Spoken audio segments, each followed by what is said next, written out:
and shalom to all JNF trustees and friends. You're watching the weekly edition of Channel 2 News, a magazine specially edited for you and brought to you by the Channel 2 News Company, Israel's leading news outfit.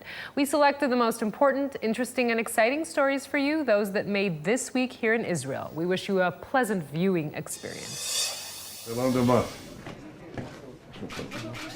Every protest needs a symbol, and this man on the left, Damas Pakda, received his title against his will when he was filmed being beaten up by a police officer. The pictures led to the harsh sights that we saw yesterday in Tel Aviv.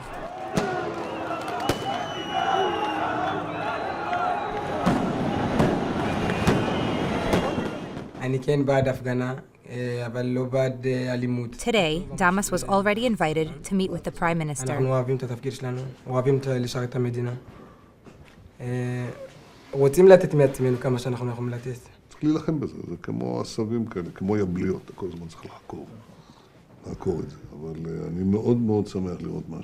The meeting ended with a hug, but it's difficult to say that Israeli Ethiopians feel embraced by the government.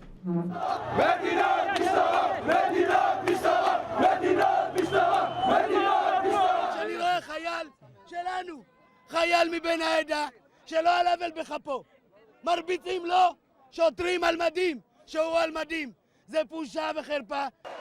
Decades of frustration and a sense of discrimination, covert and overt racism, filled up a barrel of dynamite which exploded yesterday.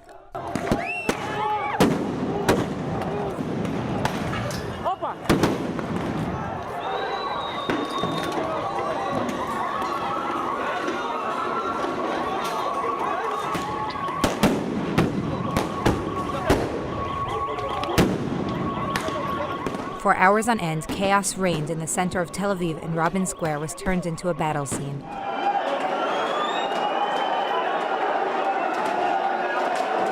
The protesters were determined, passionate, and fueled by rage.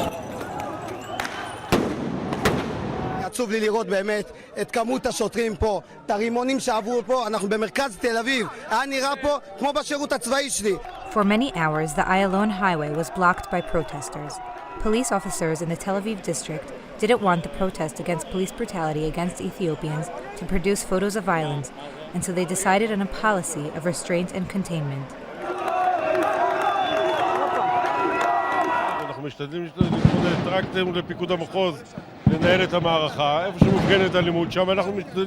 The turnaround occurred in one moment. Protesters claimed the winds flared due to police violence.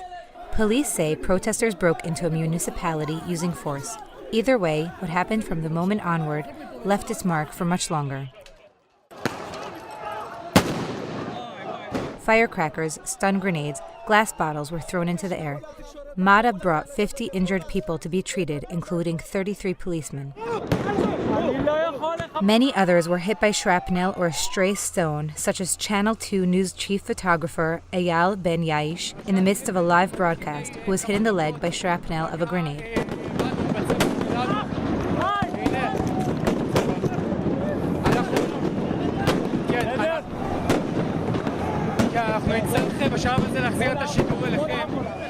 Police containment policy was replaced by dozens of arrests of demonstrators from all communities, 19 of which were brought for a remand hearing this morning.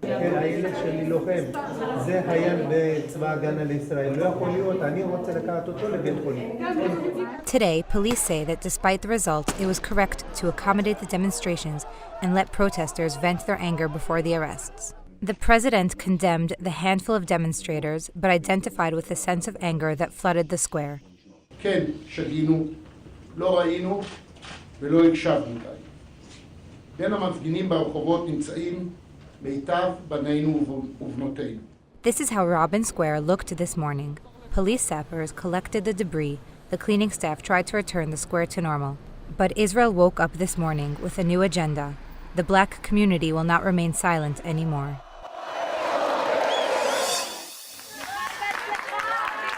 The parents that brought their children today to Hatzav kindergarten in Ramat HaSharon will not continue on to work.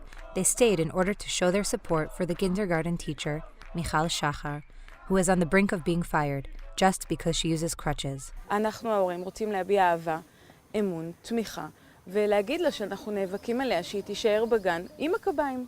The story began 2 years ago. Michal, who has been running the kindergarten for the past 6 years, became sick and from then on must use crutches. She continued working regularly, but to her surprise, she was summoned to a medical committee that decided that she must retire. Only due to the pressure by parents, she went back to work. But today, she was summoned again to a hearing with the medical committee. When she saw how many parents chose to come and demonstrate their support outside of the hearing, she was moved to tears.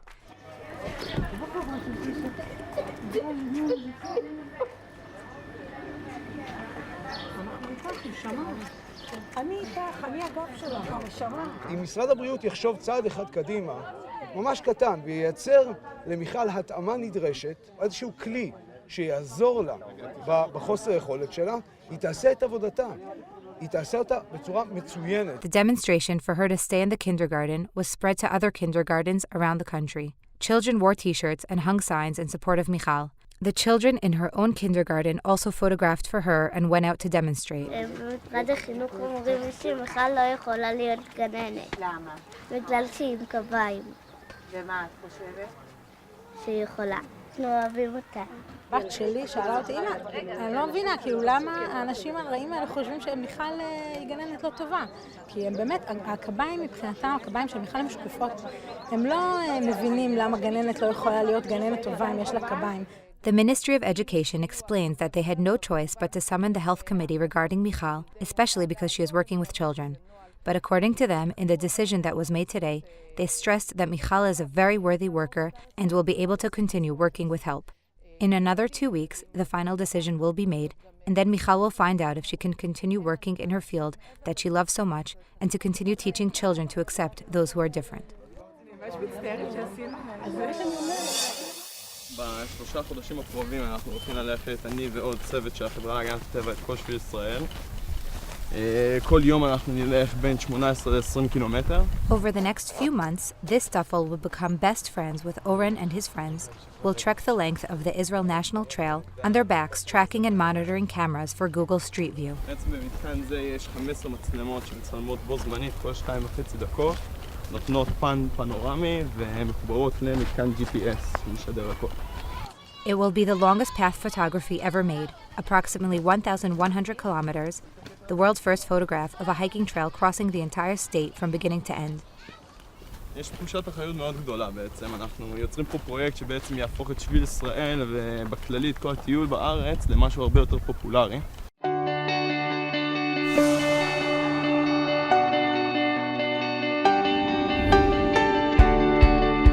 Project Street View Google launched in 2007, and it is now available in 66 countries and allows virtual tours in cities, but also in exotic locations. The Israel National Trail joins a long line of extreme sites, cities, and temples in Nepal, through glaciers in northern Canada to the pyramids of Giza.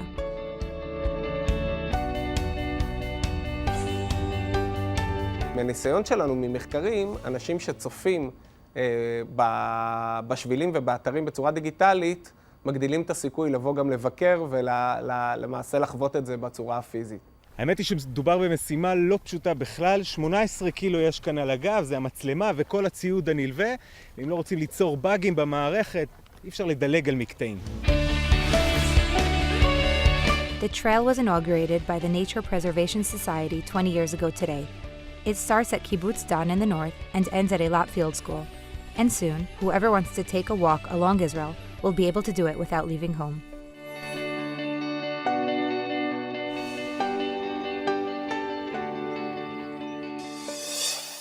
כאן יש לנו את השחקנים הראשיים. After he managed to fit into one book the essence of human history to a bestseller translated into dozens of languages, Professor Yuval Harari has another achievement. An exhibition based on the book at the Israel Museum. לא עשינו את זה בעבר, בטח לא ספר כל כך גדול וכל כך משמעותי שמספר את תולדות האנושות, שזה דבר גדול. 14 stations, each one specifies a time, a radical turning point in humanity, the first use of fire, revolutions, linguistic, agricultural, and industrial, and this document that has changed the game rules in the world. Science, industry, and of course later on, the great horror of war. Relativity, E equals mc squared, in Albert Einstein's handwriting. פה זה הכסף, מהמטבע הראשון עד למשבר של הבורסה. הרעיון זה להנגיש את ההיסטוריה שלנו, של האנושות, שזה לא יישאר רק הנחלה של פרופסורים באוניברסיטה.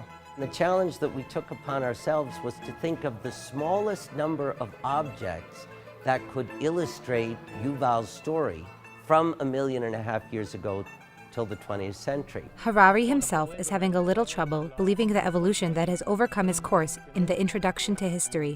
From another 2 credits in university, he managed to produce a history book for the masses and across the road from the campus of the Hebrew University at the Israel Museum. היה דיאלוג איך באמת לצמצם את כל ההיסטוריה של האנושות ל-14 תחנות מרכזיות, וזה תמיד שאלה של על מה לוותר. אם היינו עורכים את התערוכה הזאת 50 שנה קדימה, הדבר הזה שאצלי פה בכיס? זה בדיוק המעגל המודרני, גם כשהמציאו את זה. היו בטוחים, זה יהפוך את החיים לכל כך הרבה יותר נוחים ונעימים וטובים, והיום אנחנו משועבדים לזה. This coming Friday, the exhibition will open at the Israel Museum in Jerusalem, for those who have already read the book and for those who prefer to settle for a crash course in human history. Thank you for staying with us in this weekly edition of Channel 2 News for JNF trustees and friends. For more articles and live updates, you're welcome to go to our websites, Mako or Reshet. We will meet again next week. Until then, all the best, shalom and goodbye.